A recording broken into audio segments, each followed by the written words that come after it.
welcome to episode 100. Hey, this is John Lee Dumas of EO Fire, and you're listening to Who Did That Voice, where we take an in-depth look at voiceovers.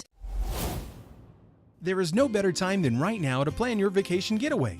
Don't have the time to plan? Use the friendly travel agents at 3D Travel Company by going to our website, www.whodidthatvoice.co, and clicking the Book Now button today on the left-hand side. Hurry and plan your trip today so you can travel away. Welcome to Who Did That Voice, the show where we take an in-depth look at voiceover. And now, here's your host, Trenton Larkin. Hello, everyone, and welcome to the 100th episode of Who Did That Voice. Thank you to each and every one of our listeners around the world. We could not be here today without each and every one of you, so thank you guys so very much from the bottom of my heart. Today's special guest is the voice of Pong Krell from Star Wars: The Clone Wars. Stay tuned for a clip and the great interview to follow. General Krell, you're being relieved of duty. It's treason, then. Surrender, General. You're committing mutiny, Captain. Explain your actions. My actions? For ordering your troops against one another. Oh, that. I'm surprised you were able to figure it out. For a clone, I will not be undermined by creatures bred in some laboratory. Now sit back, relax, and enjoy the show. Hello, everyone, and welcome to another episode of Who Did That Voice. Today on the show, we have Dave Fennoy joining us. Dave, thank you so much for coming on the show today. It is my pleasure. Well, Dave, the very first thing that we always like to do when we have a special guest on the show for the first time is get to know them a little bit. So tell me about the young boy Dave growing up into the man he became today, and how did you get into acting, and more specifically, voice acting, Dave?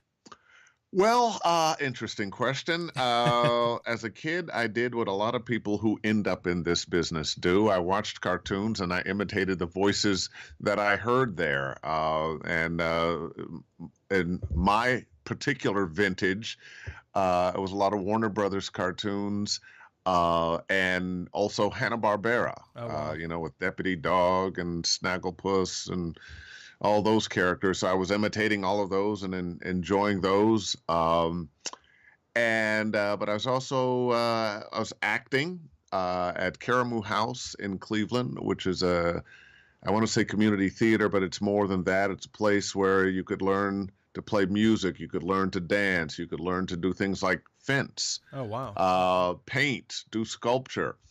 And I fenced, I painted, I did sculpture, I did music, and I did theater. Wow. So that kind of got me introduced to the arts. In 7th grade, I was a city kid growing up in Cleveland. My parents sent me to a private boys' school. I was first black kid to go to this school, that's a whole book in and of itself. Wow, I bet, yeah. But continued being interested in a variety of things, including, I played sports. I played football and ran track, but I was also president of the Theater Society in my junior and senior year. So that kind of got me going. Then I went to school as a theater major, but I was also playing music, went for a couple of years, dropped out, went on the road playing music. Wow. Decided I really needed to, finish up and get a degree. So Yeah. I went back to school, but in music Nice. at Howard University. I'd gone to McAllister College in St. Paul, Minnesota first. Met a young lady, got married, had a kid, was playing music on the East Coast, got a band together. We recorded an album, couldn't sell it. My wife at the time got accepted into UC Berkeley in a doctorate program for botany.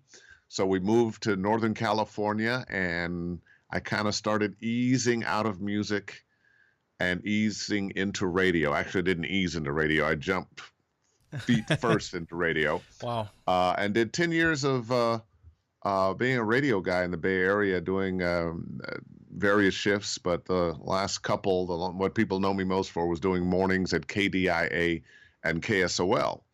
And that's where I discovered voiceover. A buddy of mine was leaving the station one day, early in my career, and this is before I was even on the air. I was writing commercials, Yeah. and making sure the right spots played in the right place. Continuity director is the name of the job. And a buddy of mine who was a morning guy was leaving. I said, "Hey, where are you going?" He goes, "Well, I'm going over to the city to do some voiceover work. I make more money at that than I do on the radio." And that stuck in my head. And he gave me like a 5-minute spiel on what I'd need to do. Oh, you need a demo tape, you need an agent, and then you can get going. Well, of course, with all that great information, I started working hard on it 2 or 3 years later.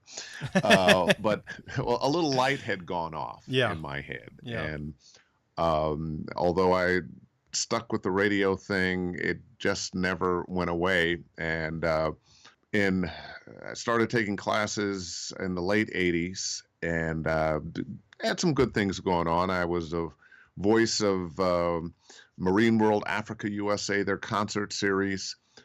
I was, at that time, they had the 976 number stuff going on. You're way too young to remember that. But you could call and have phone entertainment, and there was a company called Megaphone. I was the voice of the Michael Jackson hotline and the Prince hotline, and they had a romance line for women where you had a pre-recorded story, and I was one of the voices on the pre-recorded story. Wow. I mentioned, there you were. I was immediately interested, and then I saw that man grab you and pull you into a van.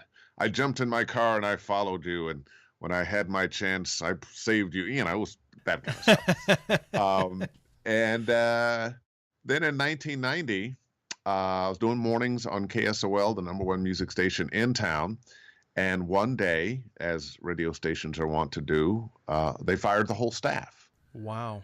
No way. But by this time, I was deep into, hey, I'm going to do voiceover. Yeah. And that was kind of my opportunity to go to LA. I had taken a workshop a few months before with a woman named Lee Gilbert, who was an agent at SBV in Los Angeles. And she had given me her card and said, "Hey, look, you're really talented. If you ever want to come to LA, we'd be happy to represent you." Little did I know what a blessing that was. Yeah. So this is months later, been fired. I got to find that card. I know that card is someplace. Where is it? Found it, called her. She said, "Yep, come on down." I did, and the rest is history. That's awesome. Wow, Dave. I mean, that is a rich, rich history. And I mean, wow, I really can't thank you enough for diving into it and giving us a real grasp on who you are. So thank you very much. Well, my pleasure. Well, you know, you've done a myriad of different things in the voiceover world. A lot of the things we're going to focus on now kind of dive into more of the animation side of things that you've done, but you've given us such a rich history that we really know a lot more about you, which is super awesome. But one of my favorite shows was called Ben 10, and you played a character named Tetrax on that show. Yes, Tetrax. Ben, you can't do that. Ben, pay attention. What was it like getting to be a part of that show and work with that great cast of people? It's a show that I grew up with in my later teens, early 20s, but it really grasped me. It was something unique and new, and now it's just been flourishing. And what was it like to be a part of that in the very beginnings? Well, you know, it was a gas. You know, I'm probably like everybody else that is on a career path. Every time you get a gig, especially a good one, you're really happy about it. You're excited about it. This was a particularly good one because Ben 10 had already been playing. It was already very popular. And here I was going to get to work with Tara Strong. Oh, yeah. And some other people, some other really great talent, playing this character that came from, you know, another world and was going to assist Ben and making sure his program stayed together. So we did the series and many episodes in the series, and then of course the Ben 10 movie. Yeah, which was super epic. I mean, your character kind of came in, and I don't know if they intended for him to be such an integral part, but he was just a really great character. I really like Tetrax a lot. I enjoyed playing Tetrax as well, and someplace back there on wall with stuff on it. There's a picture of the Ben 10 crew. Oh wow, that's epic. Well, it's definitely a show that grasped me because it's very like superhero meets aliens meets, it's just very unique. And I've talked with other actors before who've been a part of it in one way or another, just kind of cameos, one-offs and that kind of thing. And I've mentioned how unique it is and how it could almost join the Marvel or DC universe because it's so, there's all this alien stuff and you're like, Vilgax could somehow be the brother of, Thanos or something, and then like you've got this tie-in to Ben 10, and I just think it's so wonderful and so out there and just unique that this little boy can change into all these different aliens. Oh man, it's a just cool story, and yeah. Mom and Dad never know. Yeah. Yeah. Son, where have you been going off to for seemingly days at a time? What's going on in your bedroom? Yeah, I saw a flash of light. What's going on? I'm fine, Mom. Like, what's happened to your voice? No, but yeah, Tara Strong, such a lovely young woman. She's done so many crazy cool things, and it's great that you got to partner with her and that other great cast of people. And it's funny because in the video game world, we're also in a lot of games together, but of course you never cool. work with other actors in the video game world, so you don't find out till the game's out and you go, oh hey, Tara and I are on that one too. Oh wow, we worked together. I had no clue. That's funny. Well, another great character that you played, one of my absolute favorite franchises, Marvel's Black Panther. You played King of Wakanda. You played T'Chaka, the father of T'Challa, in Ultimate Avengers 2, which came out in 2006. It was Ultimate Avengers 2: Rise of the Panther. And what was it like getting to be T'Challa's father on that one? Well, this was great. There was a part of me, I wanted to play T'Challa. I think I auditioned for both. Yeah.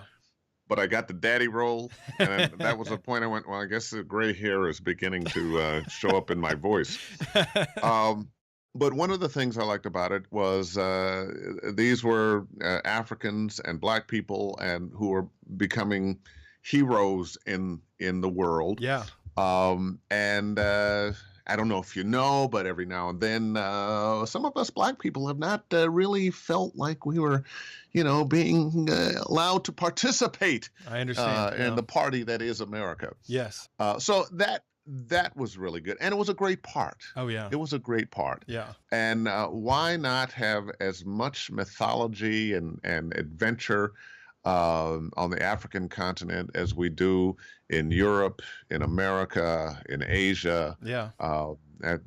I think we need to add a little more South American stuff, but we're getting there. Despite kind of a throwback now to we want our old country back. The world is not going to go backwards. Yeah. Yeah.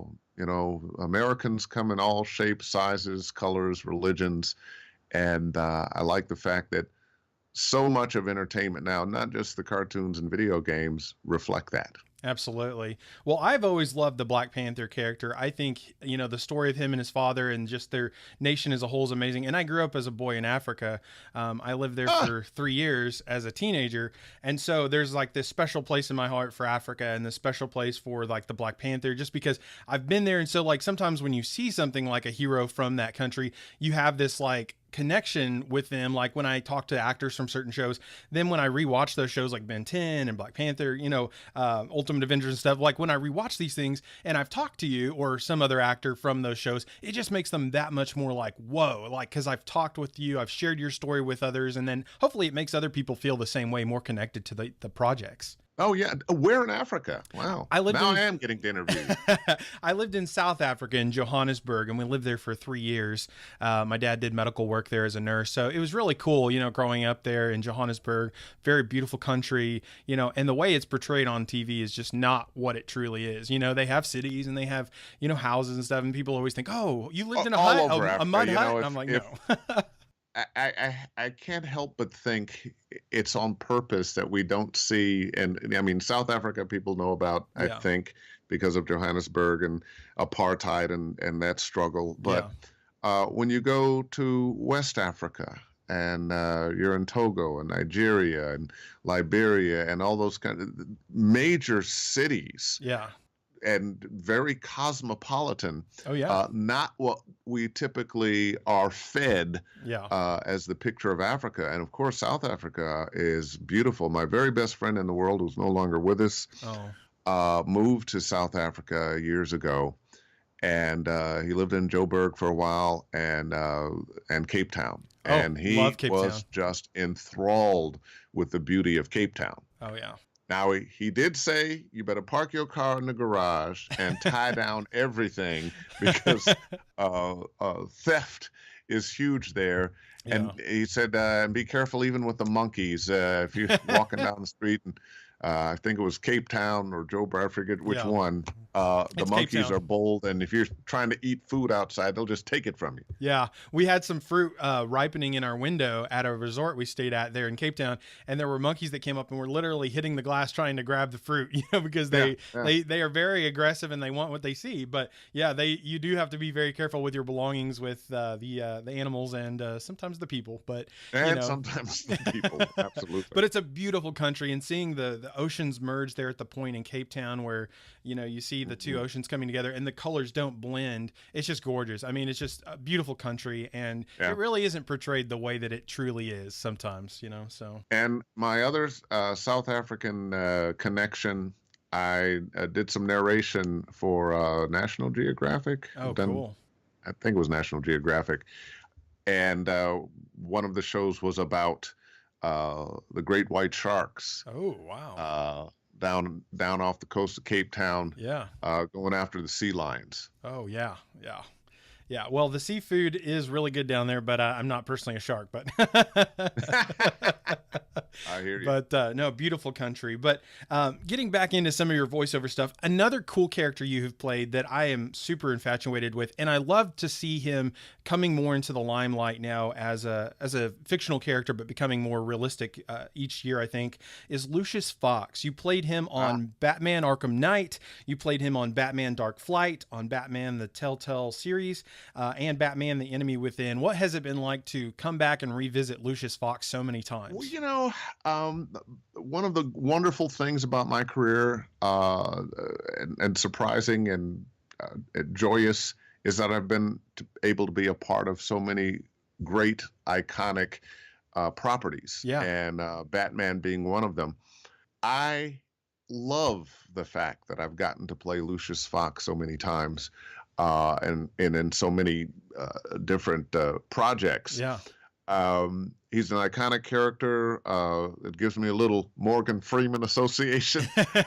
So I love it, and I love the character. And once again, hate to come back to it again. Actually, I don't hate to come back to it again, but it's another example of inclusiveness of all Americans. Yeah.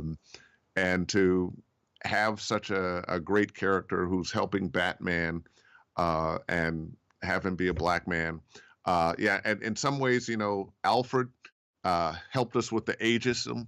Yeah. Because Alfred's an older guy. But it warms my heart. I'm very proud to have played Lucius Fox. But not only is Lucius Fox a strong African-American male, he's a very intelligent man who's an inventor. He's just brilliant when it comes to all kinds of aspects. He's not just one expert in one field. He's an expert in multiple fields. And it really shows the diversity of the culture as it's changing more. And as we see Lucius Fox's character develop more in animation and in live action shows like Gotham on Fox. So. Oh, yeah. And I'll tell you what's also interesting is all people come in, well, we were talking about all sizes and so forth, but all people come in all ranges of intelligence levels, of education. Yeah. As a black actor, there was a period where, another pimp part, oh gosh. So when you begin to see parts open up that cover the gamut. Yeah. We're on television now. Somebody playing a doctor. Well, maybe it's a black guy, but maybe it's an Asian woman, but maybe it's this, that, because it just doesn't matter, because this is what our society is now. Yeah. It's some of everybody doing some of everything. Yeah, true. You don't feel so bad playing, okay, I'm a black guy, but I'm playing a bad guy, because there's so many images of good black characters. Yeah, yeah. We're, despite the fact we're not there yet, we've come so far, and I think we're going to continue going. Absolutely. Little backlash just at the moment, but we're going to overcome that. Progress in the long as an run. American people. Oh yeah, absolutely. Well, speaking of another really strong African American character, because the world of Star Wars is very inclusive, as we all know, Lando Calrissian is a character you played, and wow. That came out, video game 1999 called Star Wars X-Wing Alliance. What was it like to play Lando Calrissian? Oh man. It was amazing. I remember getting the audition, and I don't always remember because you audition on thousands and thousands of things, and most things you aren't going to get. I remember when that came through, and I was a Star Wars fan. I thought it was great when Billy D came on Star Wars playing Lando Calrissian. So I went back and looked at Lando Calrissian, and I tried without trying to sound like him.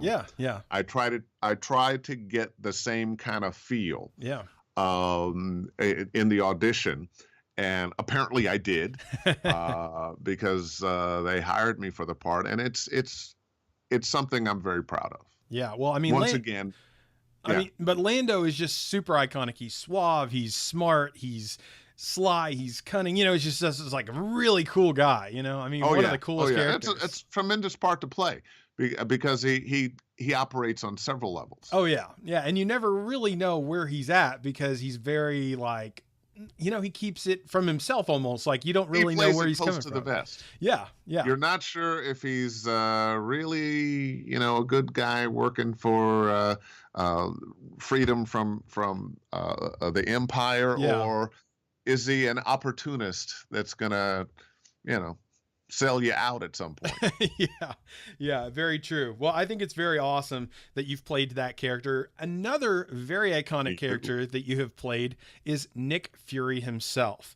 And you did that on Ultimate Spider-Man, the video game, in 2005, and then Spider-Man Battle for New York, the video game that came out in 2006. And what was it like getting to play Mr. Nick Fury himself? Once again, I was in awe that I was getting A, to be on such an iconic property again, and B, to play such an iconic character. It was wonderful. It doesn't get any better than that in a voiceover career. That not only do you get to work, because generally that's what you're looking for. I want to, be a voice actor and work.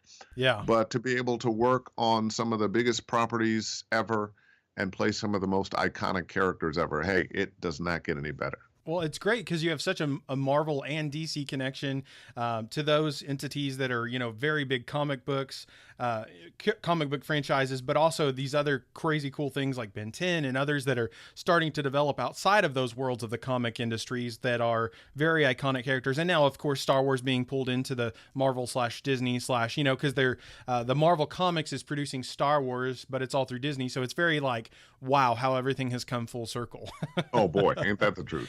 But wow, Nick Fury is definitely a character who's become very iconic, and it's been very cool to see his shift with Samuel L. Jackson really kind of being the image for that transition. So you've got a connection to Samuel L. Jackson, a connection to Morgan Freeman. So you've really got this tie into these legacy characters that have just had a legacy of amazing actors, and you yourself are an amazing actor. The only thing I'm missing is their money. But you are really well known. I mean, and if you're not known, that's why you're on my show, so that more people can know about you and, grasp onto this career that you've had. And what we're talking about today is just a fraction of what you've done. But these are some of your extremely big highlights. And so I'm really glad we were able to get you on the show today.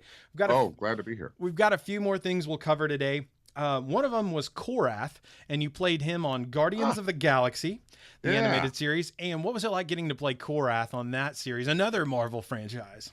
Another Marvel franchise. Another just iconic, especially now. The movie number 2 came out. Watched it. I loved both of those movies. Funny as heck. By the way. So, it was great to be on that cast. Great to play Korath. Now, featured a lot in the first season. Haven't seen much of him since. I'm hoping that not only will the cartoon continue, but they'll bring Korath back. Yeah. But once again, and it's funny because I'll tell people, oh yeah, I'm in Guardians of the Galaxy. I play Korath. If you saw the movie, that's a Jaimin Hansu part. Well, and he's a great actor too. I mean, he's done a ton man. of amazing roles, and I love him, especially in The Island. It was a great movie. You remember that one? Oh, absolutely. Yeah, that was a great love that movie with Ian McGregor, and oh man, Yeah. it was just great cast of people. But speaking of Ian, he played Obi-Wan in Star Wars, and I know a lot of people know Star Wars, and we've talked about Lando Calrissian, but another time you got to revisit Star Wars was on Star Wars The Clone Wars as Pong Krell, the Jedi Knight, who was a basilisk, who had the 4 arms. He had the 2 double lightsabers. What was it like getting to play an iconic... Well, I don't know if he's iconic, but he's become iconic to me because the Star Wars, the Clone Wars series was just amazing. And it was unique to see how they took this perspective on this Jedi. What was it like getting to play his character? Well, it was wonderful. And you can't quite, well, actually, you can see me, but I don't know that you're going to have this, but I have my little Pong Krell right there. Lego. It's a Lego Pong Krell. I love it. I love it. That was one of the most fun characters to play. And once again, as with just about everything else, I auditioned, got the part, got to go in. I was thinking it was going to be, one session and done, but it turned out to be a 5 episode character arc. And I don't know if I should spoil it. It's been out for a while. People should know. But Pong Krell is a Jedi, but he goes over to the dark side.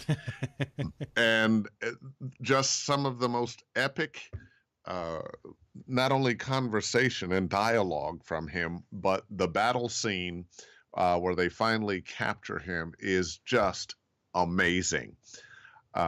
So real happy and fortunate to have played Pong Krell. My only issue is they killed me off in mid-sentence. Well, one of the things I will say about Pong Krell is I think, and I'm not just saying this because you're on my show, but I literally think his arc was one of the best ones they had in the entire series because you don't see the Jedi done that way ever, really. I don't think in anything. No feature films, no animations before that. And so to see him be this, he's a hardcore Jedi. We understand. We kind of know where his race comes from a little bit. But you're kind of going, okay, maybe he's just a wee bit too hard. And then we find out his distrust in the clones, which is rightly placed, but we don't necessarily know that yet, considering where the story is coming from, but we do know as Star Wars fans. And then to see him be on the dark side all of a sudden, and then we're like, what? We thought you were good, but you were kind of, twisted a little bit or a little dark. And then you're all the way to the dark side. And then there's just so much diversity with his character. You're not expecting it. And in 5 episodes, they cover so much. It's mind blowing. Yeah. It's a great character arc. And once again, another part that, some things in your life they cannot never take away from you. Yeah. And playing parts like Pong Krell, having that's in the world, that's in space, it's everywhere. That's something that I will always have. Well, and it's canon, so he is now part of that massive universe that people call canon and know as part of the lore of Star Wars, which super iconic. He's one of those characters you're not going to forget. It's not like, oh yeah, that Pong Krell guy. No, you know Pong Krell because he was, When I go to conventions, to sign autographs, meet fans, take selfies and that kind of thing, Pong Krell is one of the top 3 characters that people mention. And when I first went, and I don't know if you're going to talk about the Walking Dead at all, but when I first went, it was that character, Lee Everett, that I play, that most people still want autographs of me as that when in that picture. But Pong Krell is right up there. Yeah, absolutely. Well, and it's so cool and unique because he takes over the command of Anakin Skywalker's troops, which I think is another huge reason why he's so known. It's not just Pong Krell, leader of whatever troops, it's Anakin's troops, and you're going, what is going on here? It doesn't make any sense. You're kind of thrown for a loop as to why he's called back and Pong takes over. So there's a huge tie-in, and it really makes him come to the forefront, and I love it. Send in more of those clones. CT5767 doesn't call them by their names, but calls them by their classifications, and it's like, whoa, dude, he really has no attachment to them whatsoever, as people. No, they are not sentient beings as far as he's concerned. Yeah. Well, you mentioned Walking Dead. Tell us a little bit about your involvement with that series. The Walking Dead game, they were working on it, Telltale Games, and apparently they had actually hired somebody to play this character, Lee Everett. They had done a whole episode and decided whoever it was they hired wasn't working. Now, I don't know who that was, don't want to know, but I got a call to audition, and they said, look, this guy was a Southern guy, is a college professor, found his wife cheating, killed her and her lover, and is on his way to prison, and the zombie apocalypse frees him. Wow. And to find redemption, he happens upon this little girl whose parents had left her while they were out of town, and he takes it upon himself to make sure she is safe. And it is one of the best relationships ever in a video game. It was a video game that changed video games in terms of narrative story. Yeah. In one of the most iconic property worlds, The Walking Dead. And that actually is the number one character that people remember me for. I would love to have some other parts that at least equal that. Yeah. But it's such a unique relationship. It touched so many people's hearts. The thing I heard that I still hear from fans is I've never been emotionally involved with characters in a video game before, and B, Lee and Clem in their goodbye made me cry. And this is grown, big, burly guy. You made me cry. Wow. Well, I mean, The Walking Dead is a franchise in itself that is very well known, but the aspect of your character in that series for the game has really become extremely iconic. Like you said, it's become emotionally changing, and it's made people think in a way that they never thought they could about video games. And I think it's amazing. I really do. Yeah. The game won 100 Game of the Year awards. Jeez. I was nominated as best voice in a video game 6 times. I was nominated for a BAFTA. Got to go to London for the ceremony. I didn't win, damn it. But I did win the Machinima Award and the DICE Award for best performance that year. And it really, in many ways, I won't say changed my life, because I was working before, but I went from being that character actor, and in this case, because you hear me, that, I know that guy's voice. Yeah, I like his work. Oh, he's always pretty good. No, I don't know his name. To being, that's Dave Fennoy. It's kind of like those Oscar nominees, whether they win or not, after they're nominated for an Oscar, we know their name. Yeah, absolutely. And it's very life-changing in the sense that more people do know you and do follow your career more now, because you have become an iconic actor through your nominations and through your wins. So congratulations. Well, thank you. Because Machinima is well known. Hey, people hiring, casting folks, did you hear that? I'm iconic, damn it. I'm iconic. Well, speaking of iconic, one of the ways that I like to get people in touch with you is social media. Do you have a way that fans can reach out, or maybe even people that are looking to hire you for stuff in the future? Oh, Dave? Absolutely. I'm easy to find. They can visit my website, davefennoy.com. They can follow me on Twitter at Dave Fennoy. Dave Fennoy is Instagram as well. And also, a part of my career now is also teaching. Oh, wonderful. I do a 2-day workshop, voice acting for video games, that I've traveled around the country doing. And in London, I'm about to take my 4th trip to do this workshop in London. And I do private lessons and webinars as well.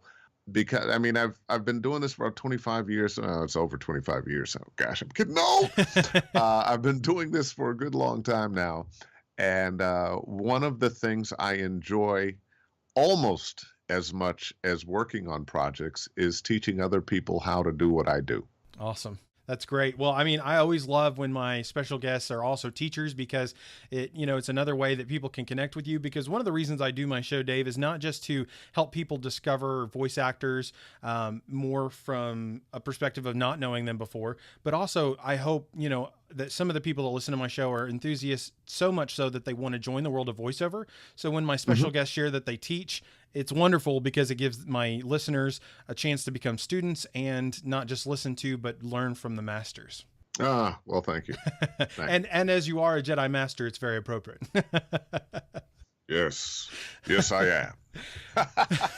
So may the Force be with you. I love it. Dave, what is the advice you would give to those people who are listening who are such an enthusiast that they want to join this acting world of voiceover? Well, the keyword is acting. That is the key word. It's not about what your voice sounds like. It's not about the number of characters you can do. It's about how much life you can bring to those characters. I'm approached all the time by people. Oh, hey, I do a lot of funny voices, and all of that's great. But you have to give those voices life. They need a backstory. They need, why are they the way they are? What is their worldview? What was their childhood like that brought them to the place that they are? Yeah. Acting, and may I say one more time, acting. I love it. That's great advice. Very solid, very to the point. And without acting, there is no voiceover because it's one and the same. Absolutely. I love it. I have one final question for you today, Dave, and we will wrap this interview up. The question is, what is the legacy that you want to leave behind? Wow. Am I that old that you're asking those questions now? Well, you know what? I want to leave a legacy of good work. I want to leave a legacy of being a good person, of sharing truthful information with my students, helping them, and joy from my performances with fans in a variety of video games and cartoons. I would like to be remembered fondly as somebody who brought some joy into the world. Absolutely. I think it's fantastic. It's a wonderful legacy.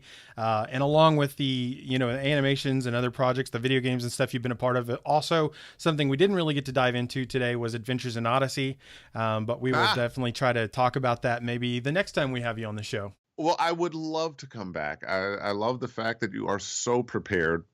When it's funny when you're at conventions and whatnot, people will come up to you and they will start asking you about, in season number 1 of such and such and such and such, and your character said so-and-so to this character. How did you really feel about that? And so often the truth of the matter is you've forgotten that you played that part. My experience of working is different than the viewer or listener's experience of playing the game or watching the cartoon, because I'm either in a room on a cartoon with a bunch of other actors or in a room by myself with no other actors and just a script on video games. So it's very different. They'll say, well, what was your favorite line from? I don't know as I'm doing them. They become favorite lines of people after the fact. Because it's all in conjunction. They're watching something or playing a game and a line comes back to them and somehow becomes iconic. But you don't know that when you're doing the lines. Yeah, very true. And after you've done thousands and thousands and thousands of lines, a lot of them you don't even remember until you see a performance or somebody reminds you of a performance and you go, oh yeah, that's okay, yeah, that's the line. I understand. I do. Because, a lot of times you may do a project, like you said, out of conjunction. And when it's put together as a whole, the viewer is seeing it in a light that you haven't fully seen yet necessarily. Absolutely. Because you stay so busy working as an actor, you don't have time to watch everything you've recorded. Oh, no, you're on to the next thing. Yeah. And the lag time between when you recorded a video game or cartoon and when that video game or cartoon comes on. Could be a long time. Weeks, months, sometimes years. Yeah, absolutely. Well, Dave, it has been an absolute honor and pleasure having you on the show today. Would you please just give us a special closeout as Pong Krell from Star Wars The Clone Wars? Well, first I must ask you a question, Trenton. Are you yourself a clone? I'll tell you what. I'll give you your closeout. This is Pong Krell, and I have two things to say. Don't be a clone. And secondly, make sure you don't miss an episode of Who Did That Voice? May the Force be with you. Well, everyone, I sure hope you enjoyed today's episode with Dave Fennoy, the voice of Pong Krell from Star Wars The Clone Wars, and so much more. And if you did, please find me on Facebook, Twitter, or Instagram by searching Who Did That Voice. I would love to hear from you. You know, a question you might ask yourself is, where can I listen to Who Did That Voice? That's an excellent question. You can hear us on iTunes, Stitcher Radio, TuneIn Radio, YouTube, and our website at www.whodidthatvoice.co. Click the Episodes tab and listen away.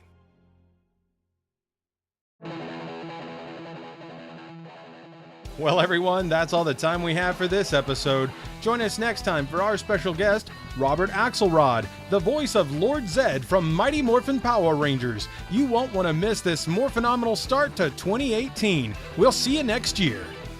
Hey, do you ask yourself who did that voice? Well, if you do, go to our website, www.whodidthatvoice.co, and click on the Episodes tab. Choose an actor, pick their name, and see pictures from the different characters they voiced in their career. Thank you for joining us today. We'll see you next time for more discoveries on Who Did That Voice.